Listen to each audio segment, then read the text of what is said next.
I understand last month you celebrated 5 years of sobriety. Yes, 5 years. I know. It crept up on me. Congratulations. Thank you. Yeah. Did you expect to come so far in your journey and be where you are today? Well, the 5 years did come very fast, but I do know that in rehab, the counselors did say that, be careful of the 4 year mark because that's by stats, that's basically 80% of people do relapse at the 4 year mark. So Wow. I don't know if that's really a good thing to tell people because I do know I always held that in the back of my head. So and as you know, what was going on with me in the powerlifting federation being suspended and then trans activists going after my job. It was probably with the last couple of years were probably the most stressful years besides like my mom say, passing away. It was very much the most stressful time of my life. So I'm happy to say that I actually only had maybe one craving to drink, but instead I went to the gym and worked it off. So Wow. And then in the middle of this, you had to deal with a suspension, mhm. and it's like they've given no thought to how it would have affected you having something that you were using for your sobriety taken away like that. Yeah, and I'm quite surprised because they knew I'm very public about my alcoholism. Reason being is because I do believe, like, I'm hurt. I'm sure you've heard of the saying that your secrets will keep you sick, and I do believe that sharing my story will help others either come out or ask for help, not to feel alone, right? So that's why every day I say something or put out something on Instagram or something that people can connect to in order to get help for either drug addiction or alcoholism. So, I mean, the Federation very much knew my story of alcoholism. So I was quite shocked to see that they basically catered to the transgender athlete in my federation and didn't think twice about suspending me and what kind of impact it would, take on me. Because, when I did get suspended, I didn't cry. I wasn't sad about I wasn't even angry. I just filled up with fear. I just remember filling up with fear and a lot of anxiety, thinking like, "Oh my God, what am I going to do?" It's like that's my sport. That's what I go to every single day to help keep me sober. So that was my fear, and I also had a sense of belonging. Like all my friends were there. I had a sense of community within the powerlifting federation. So that was the part that really really hurt. And how did powerlifting help you with your sobriety? So I understand you came straight out of rehab and Yeah. went straight to powerlifting. And I know I tell everyone my story is very unique in the fact that, um, you know, I think because of, being diagnosed with ADHD, and I mean, after my trauma as a kid from the sexual abuse and stuff, and I was diagnosed with like OCD and ADHD and certain mental health issues. It really, some people look at it as a bad thing, but it can also be very much a blessing. So whatever kind of thing that I latch onto in life, whether it's a sport or a hobby, I really, really focus and I zone in. I almost become obsessed. Well, that's what OCD is, right? You become obsessed. But I always wanted to be number one. And whatever I choose to do, I want to be the very best. So when I came out of rehab, I needed something to give me drive and purpose. And I say this all the time, Irene. Here you have, addicts and alcoholics dying on the streets in British Columbia, right? And these people need hope. They need purpose, right? And that's not what they're getting right now. And for me, powerlifting gave me a drive. It gave me something to wake up to every morning. Besides making my bed, I knew I had something to give me hope and drive and to make myself a better version of myself. And it was something to work towards. And I'm very competitive. And yeah, I basically spent every day during COVID working out in my friend's gym, and I qualified for nationals very quickly and Team Canada. Very rare that anyone steps out a homemade gym and makes the worlds, right? So, but that's what I wanted. That was basically taken away from me, right? So, Anne Andres, who is a biological male who's transgendered, currently holds 4 of the 5 provincial records, the highest deadlift of all ages in Canada. If Anne Andres competed with males, then she would place around 6,000. Right there is the inequality, the unfairness that we're seeing in many sports, but particularly a sport like yours. Yeah, so you have powerlifting, which is a pure strength sport. Males have an advantage of 60 to 70% advantage over females. You hear Anne talking about the bench press. Why is bench press so weak for females? We're not designed for bench press. We don't have the right muscle mass for bench press. So therefore, we will be weaker. So it all stemmed from you referring to the male athlete as a trans-identified male or biological male on Piers Morgan. That's where it all started from. Well, it started from when I realized that there was a male competing. I brought it to the attention of the federation, and they ignored me. I actually wrote them a 2-page letter explaining the mental and the physical harms that this would have on female competitors. So they actually ignored my letter. And so I thought, okay, well, I have to bring this out into the open. So I used social media to do that. So I would post things like, save women's sports, keep men out of women's sports. And they actually wrote me a letter and said, April, you can't say such things. That's hate speech. And I was like, what? Like, I didn't even mention people's names. I was actually being quite respectful. So I was very confused. And then I learned of Riley Gaines and Dr. Linda Blade here in Canada. So I reached out to Linda Blade for help, and she wrote a letter along with ICFS here in Canada, and we wrote a letter to the federation just explaining, like, look at all the different physiological advantages that men have in sports. And they actually ignored this 2-page formal letter. And so Anne is the person that we're talking about. Anne's the male-born powerlifter, and Anne broke some records in Alberta. So Anne holds 3 out of the 5 records in Alberta.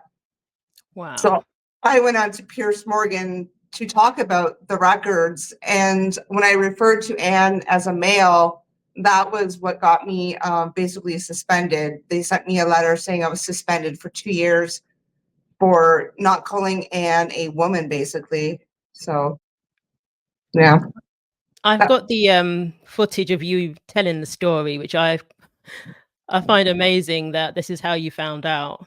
Anne and I would talk about powerlifting, things we had in common, and we were having a conversation about Laura Hubbard. I don't know if you remember Laura Hubbard, he was the first biological male to go to the Olympics. And I was saying, well, I can't believe they let a man, compete in the women's category. And Anne said, well, you know that I'm a man, don't you? And I said, well, no, Anne, like, you present yourself, I thought you were a female, you're lifting in the women's category. Oh no, I'm a man, I transitioned after age of 20. And I said, well, Anne, how far do you expect to go? Or is this just like a fun thing for you? Oh no, I want to go to Worlds, I want to go all the way. And I said, Anne, if you do that, I said, first of all, it's completely unfair. And if you do that, I will raise hell. And those were my last words to Anne before he blocked and deleted me. Absolutely unbelievable. And that's a lot of people don't know that Anne and I used to be friends online. So I literally haven't talked to Anne. All I literally said to Anne, my last sentences were, if you continue to compete, because it came out after that some of my friends competed against Anne and that they never knew that Anne was a male, and they lost gold medal and podium spots to Anne. So it wasn't until I spoke out that they were like, oh my gosh, that person I competed against was a man. Thanks for speaking up, April. But I was actually friends with Anne. I used to help Anne with his lifting technique and give him tips. And I have nothing to this day, I mean, to be honest, besides being very rude and sending me death threats and the premier death threats. I mean, I had nothing against Anne at all. No ill will whatsoever. So. Yeah, I mean, they will refer to women who simply want fairness as bigots, essentially, simply because they don't want to compete against a male athlete. But yet, you said you were friends with this person, you have nothing against them. Obviously, things did escalate, and we saw a side of that person. That's not great. But ultimately, all people are asking for is fairness, and nobody wants to see a male athlete in their locker room. In the name of inclusion. Did you speak to any female athletes who had experienced that? Well, yeah, I mean, the same thing was going on in Canada within the strongman competitions. I don't know if you know of Audrey, male-born athlete in the strongman competition, and he made threats to female competitors about going into the washrooms with them. Very kind of unhinged behavior. Actually, he called me some very nasty names just because I was calling him out and saying, like, you should be competing in a separate category, like a co-ed open category. And I mean, he didn't like that, so he got pretty nasty. So, I mean, it is happening in Canada. I mean, as you know, we have a 40-year-old swimmer, a male swimmer, going into the locker rooms with 12-year-old girls here in Ontario, and and he has the chance to use a family bathroom, which is located right next door to the girls' bathroom, and he does not do that. So, no, there's tons of, and then we have the rugby player in Fergus, Ontario, who uses the female locker rooms. So women are afraid to speak up. I mean, which I find, which is fine, and I don't mind being the person that speaks up. And I'm trying to get more, I guess, exposure on this because what people don't talk about, and I think what mainstream media has brushed under the rug is, and I think you and I were talking about it, is what's the stats on women being sexually assaulted? I know I'm a sexual assault survivor. I was sexually abused as a child. I don't know what your stats are in the States, but in here in Canada, it's like 30% or 4 million have girls over the age of 15 have been sexually abused some way, somehow. So why does the government or these institutions or federations think it's okay to force us to go into a bathroom or a locker room with a full-grown, not even a full-grown, but a boy? I mean, it's just absolutely insane. And what's happening is that institutions or organizations or what have you, they're taking away. I've been to a couple places here in my city of London, Ontario, where the female washroom is absolutely just taken away and it's replaced by universal. And all we're saying is, Irene, is keep the female only, have a male only, and then have a co-ed or a universal. So if people so choose, now this is what Danielle Smith's legislation is coming out, I believe at the end of October, which is very fair and very respectful to all, is that they're going to create a female only, have a male only, and have a co-ed. So that means, you know what, if there are women, because there are women that support trans athletes, they can go into the co-ed and support them and they compete together, But the main important thing is that females need their female-only spaces, their bathrooms, their locker rooms, and their sports. We need that back. Absolutely. I mean, our spaces are there for a reason. And basically, the majority of women have experienced it in some form or another.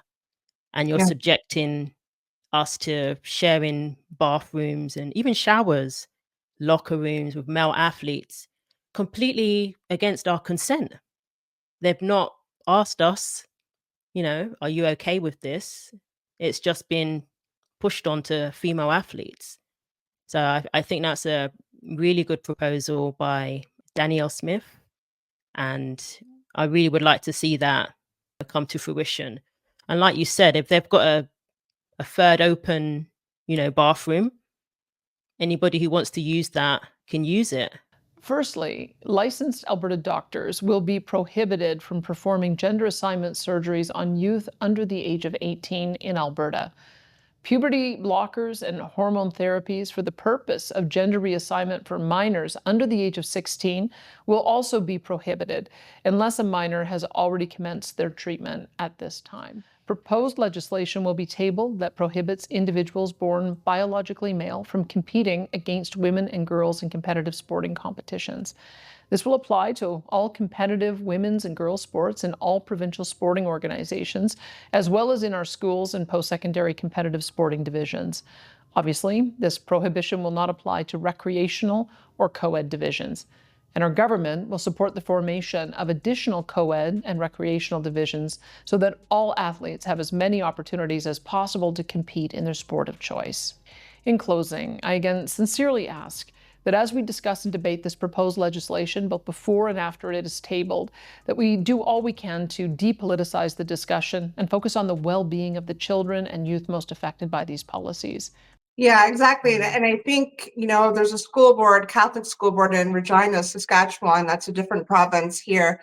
And they're asking my assistance on, because they want men out of girls' sports or boys out of girls' sports. And they also want to stop all this gender ideology that they're teaching in the schools. They want separate bathrooms. And I said, you almost have to come down to the point where you have to put XY, you have to put female bathroom XX, and you have to put male XY, because what happens is that a male can go into the females and just say, well, I identify as a female, right? Because in Canada here, we have Bill C-16, which Justin Trudeau has now put gender identity as a protected, almost like he's protected it the same as race, as sex, so now they're just like, well, I'm protected. So, and this is what's happening, is that unfortunately predators are taking advantage of this. This is why you see predators going into the women's prisons. We had that case in British Columbia where that man raped and killed a 3-month-old baby and now says, well, I think he's transferred beside the women's unit in the prison. Like it's I know, it's unbelievable. So yeah, it's simple as that, is that they feel like a woman and they can get transferred. So we have women or men going into the women's shelters and prisons here. So Yeah, I mean, once you say that someone can go into the women's bathroom because they identify as a woman, you're saying that any man can go into the women's bathroom. It's as simple as that. And it's just taking away that safe space that was created for a reason, to protect women from, potential sexual assaults and harassment, and to give women that place where they know that they're going to be free from any males.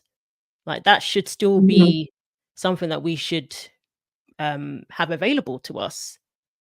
But this whole identity, and it seems to have taken precedence over everything else, even just basic common sense and applying basic standards for safety. Yeah, it's really insane. So could you tell us more about what Danielle wants to do with in Alberta with this whole thing? yeah, so I think they haven't really gave me the layout of all the legislation. So I don't quote me on this exactly, but I do. There's even more involved. They say they do want to create a female-only category, a male-only category, and a co-ed. So this is sports, and that will affect obviously high school teams, competitive sports. Basically, it will be law in Alberta. So that means that Anne will not be able to compete in the female category, because this is where Anne actually lives, is in the province of Alberta. Now, I do hope that those records are stripped, because currently right now 4 out of the 5 records in Alberta, because I don't think, do you remember Abby Silverberg pretended to be a woman? And so Abby actually still holds the bench only record. So I kind of brought that to their attention. I said that, I don't know if you know this, but there's 4 of the 5 records are held by men. So that would be good if you could maybe slide that in there, that any records held by men could go back to the rightful female owners. And then she does touch on for minors, I believe under 16, no puberty blockers, and for surgeries will not be done for anyone under 18 for gender affirming surgeries. And it's funny, I was telling, I mean, I've talked to this, mentioned this on many of my speeches, whether it's on Rebel or any other interviews, but I think you know this, Irene, but I mean, when I was 6, I was sexually abused by my neighbor. And after that happened, I wanted to become a little boy. Um, and this didn't come out until all this trans stuff like started coming out in the last couple of years, that I realized, oh my God, I was actually a 6-year-old kid trying to protect myself from men, because after the abuse happened, I remember cutting my hair short and I would dress up like a boy, and I wanted to blend in with the boys because I was so deathly afraid that men were going to molest and touch me again. So that was a period of, I mean, a couple years, and like so afraid that I even thought like my own father was going to touch me. Like I was just so afraid of men. And that's why it's so important to, and then I found alcohol, you know, when I was about 10 years old. And that's what helped me with the awkwardness of puberty. It basically got me through. I could feel myself again. I could go through the awkwardness. I could talk to boys. I could go through like developing and stuff, like, because before I was like very scared and I was ashamed. So unfortunately, you know, I was a full-blown alcoholic by the time I was 18.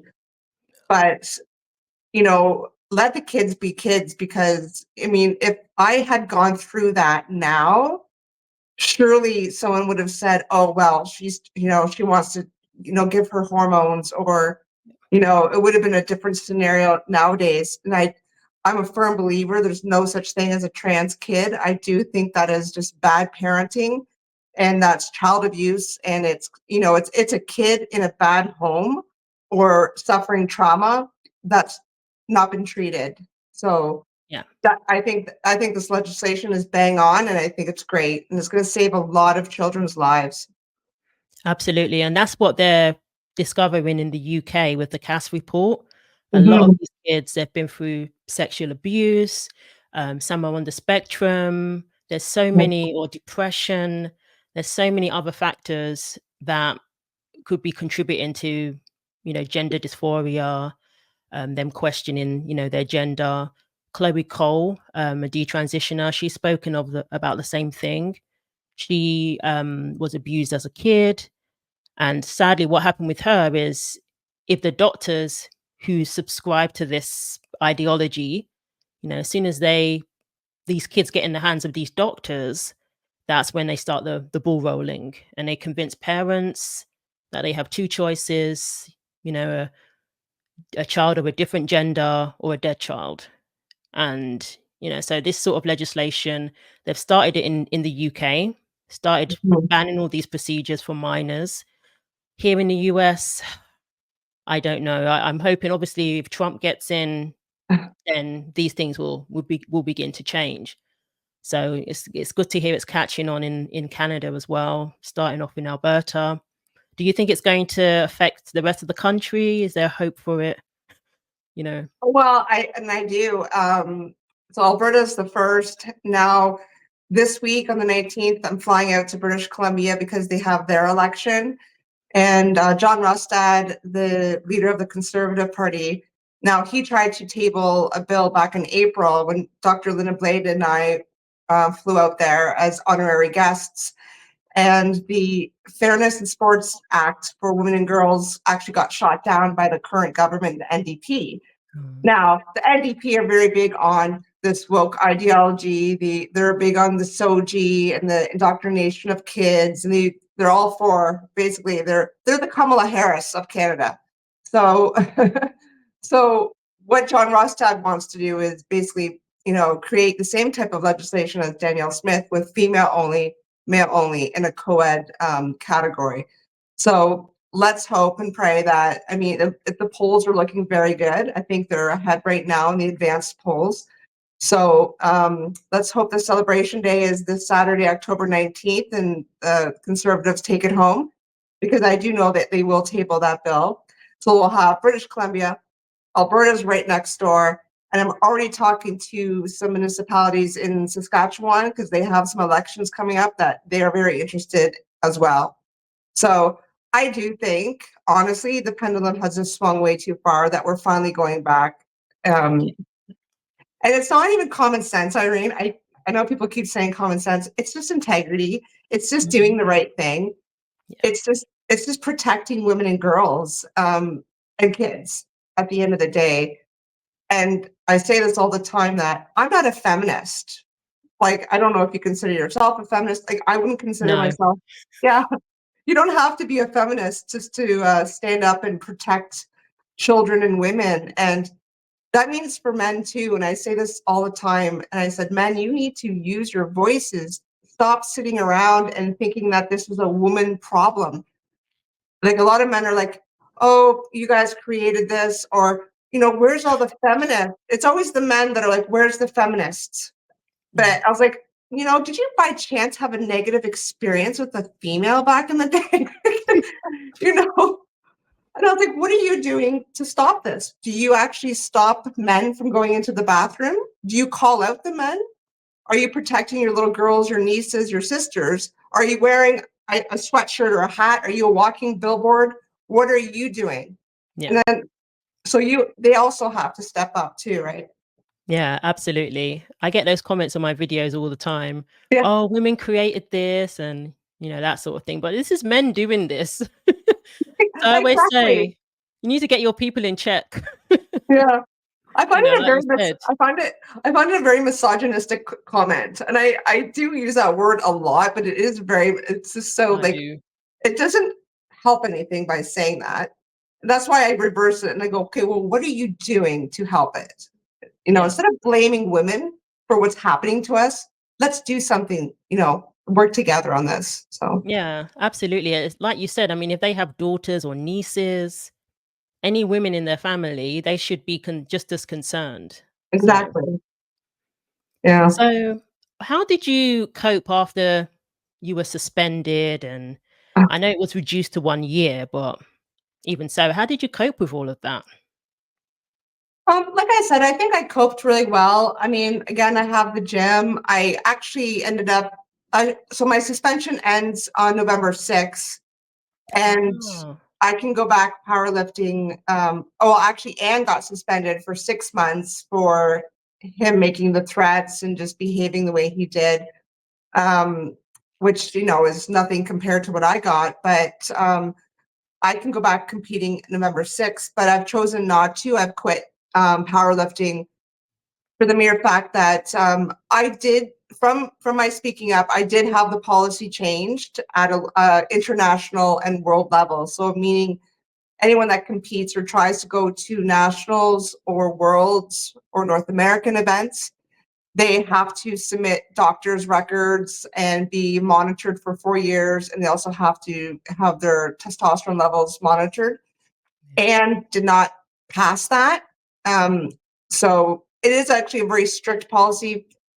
I don't believe in testosterone monitoring. I think it's a very weak policy, but at least the president listened to me and he said, you know what?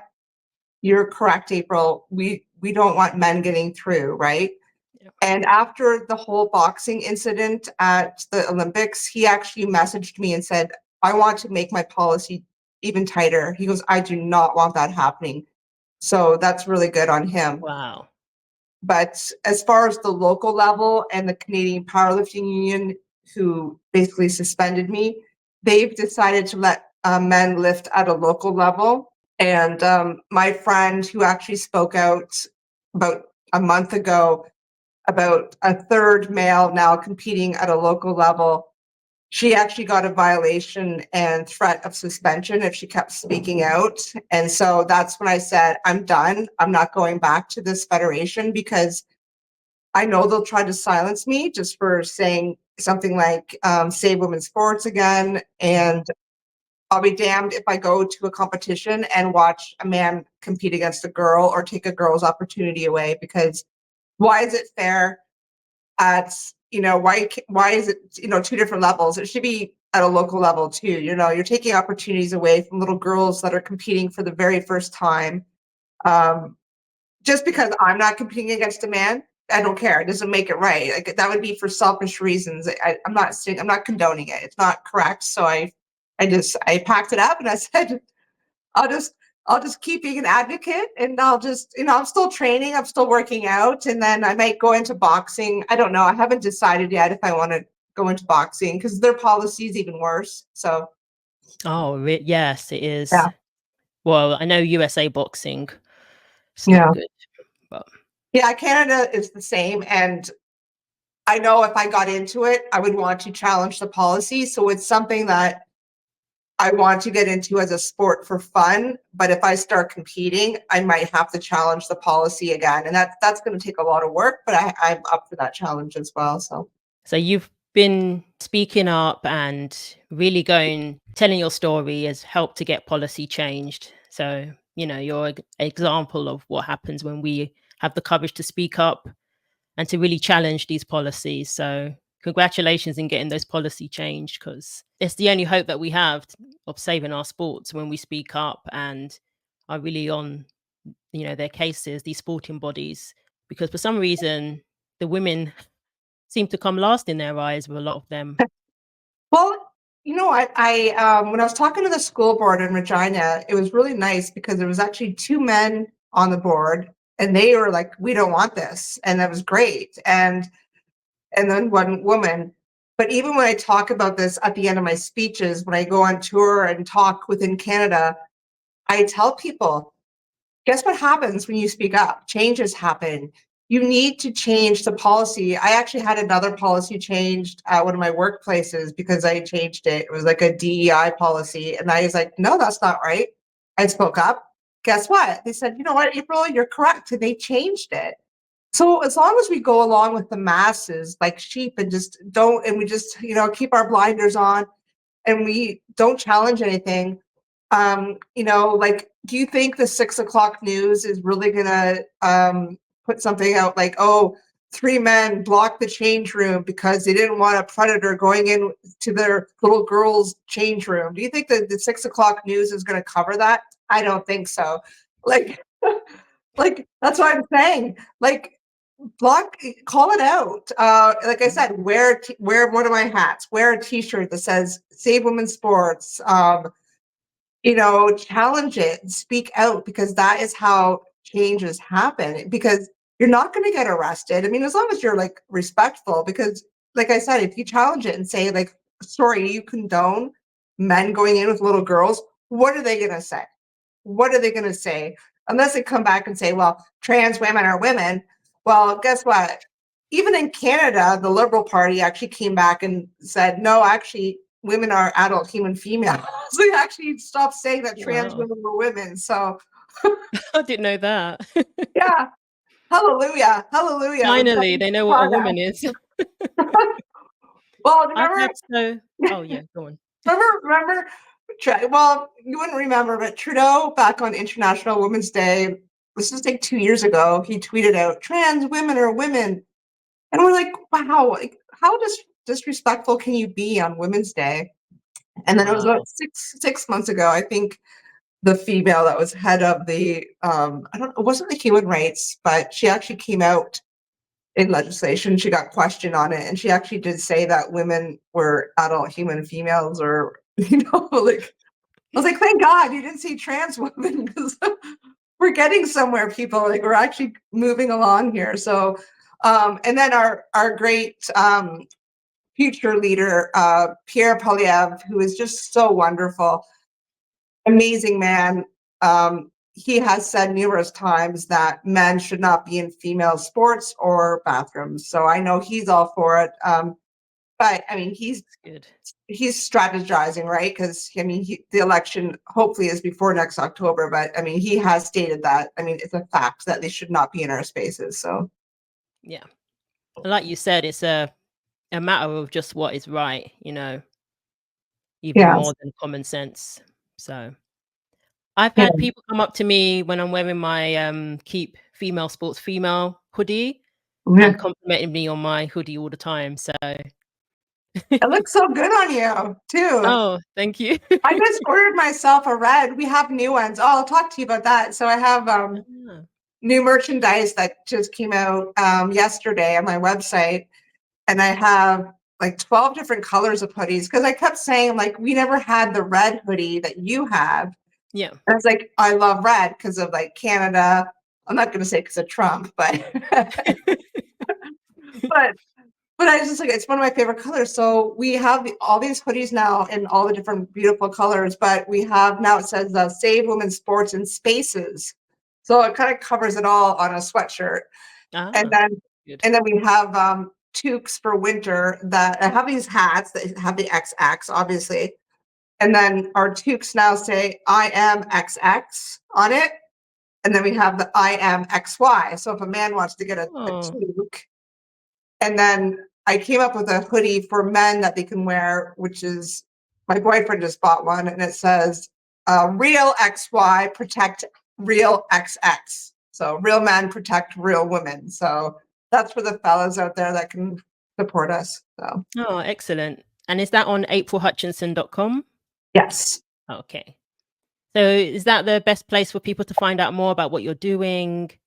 Where should they follow you? And Yeah, that's the best place is aprilhutchinson.com, because then they can literally subscribe to my newsletter. I have like a little blog thing, and you can see all my media, like, this interview, any other of my past interviews, like with Tucker Carlson or Pierce Morgan is on there. I do have right now. I have an auction going on. I'm auctioning off my Team Canada tracksuit and all the proceeds. So I'll even autograph the back of it, but all the proceeds go to the rehab that helped me get clean and sober. So I'm kind of giving back to them. It's open until Christmas time because I kind of want to give it to them as a Christmas gift, my donation. So I think the bid's at like $285 right now. So yeah, so if anyone bids, the highest bid wins it, and then all the proceeds, 100% goes to Westover Treatment Center. so, yeah, I guess there's more women being inspired by you, because we've heard of our 5th school today that's refused to Yeah. compete against San Jose State. So I was really happy to hear that. And more women are just refusing outright to compete against male athletes. I know. That's what I mean. The momentum has to keep going because that's what I did with Anne, right? Like I never competed against Anne. I mean, others did, but they didn't know that Anne was a male. But yeah, you have to boycott it, right? And just not show up. Yeah. And unfortunately, it's what you have to do. Me obviously quitting wasn't. It was basically because they were letting males in my sport. But I mean, I knew that the only thing that right now in Canada that's going to change things is a change of government, basically. Yeah. And that's basically where I'm putting all my efforts into right now is politics. And people are like, oh, you should run for politics. I'm like, no, I have a full-time job. I have a full-time job that I love, and I just like doing this. It's my passion, and I just like helping people in general, right? So Yeah, sounds good. I'm hopeful with more women speaking out, like following your example, that we'll get there eventually. So yeah, I hope yeah. more Canadian athletes come forward. I think they're just really afraid to use their voice because they, just with the Bill C-16 and stuff. And if I can offer any words of encouragement, is just to please speak up. Like, you wore your hoodie around and you got nothing but positive reaction. I wore my hoodie to one of the wokest cities in Canada, and I had busloads of high school kids give me high fives. I had old men come up to me, and they love it. So don't be afraid to wear something, even if you don't say something, wear something, or just, write the federation, get the chatter going, start talking, right? Send me a message. I would love to hear from you. And if you are a female athlete that needs help, please come to me because I can help you. So. Oh, well, thank you, April. Thanks for everything you're doing. And it's really been great speaking with you. Yeah, well, thank you, Irene. You're you've been amazing too. So thank you so much for having me on the show. I'm really grateful that we met through all of this insanity here, but you've become a good friend of mine, and I know we'll meet in the flesh someday. Yes, I'm looking forward to that. Yeah. Finally meet in person.